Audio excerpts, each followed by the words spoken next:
Let's fill in some gaps of mainstream doctrine. The mainstream doctrine says Christ fulfilled the law and nailed it to the cross, right? So all we need is faith. All we need to do is believe. But that doesn't line up with Christ's doctrine. Let's rationally think about this together. Matthew 5, you have heard it said, do not commit adultery, but I tell you, everyone who looks at a woman to lust for her has already committed adultery with her in his heart. If your right eye causes you to sin, gouge it out and throw it away. For it is better that you lose one of the parts of your body than for your whole body to be thrown into hell. And if your right hand causes you to sin, cut it off and throw it away. For it is better that you lose one of the parts of your body than for your whole body to go into hell. What about this screams that the law no longer applies to us? I'm legitimately asking you.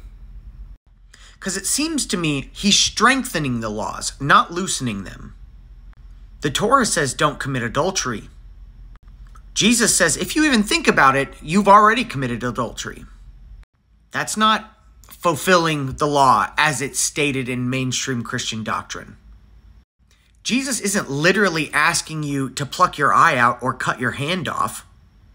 But he's saying it's better for you to do that than to continually live in sin. And sin is defined for us in 1 John 3:4.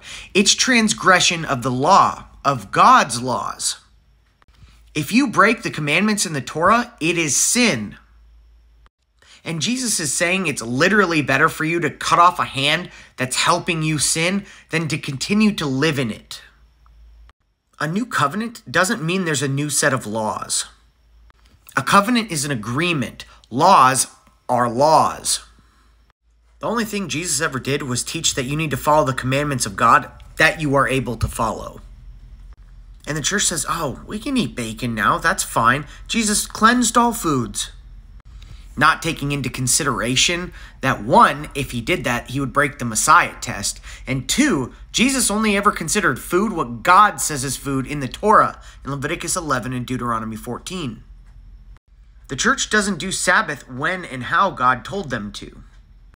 This is why many are called and few are chosen. Because people want to believe that Jesus made the road super easy. They want to believe once saved, always saved.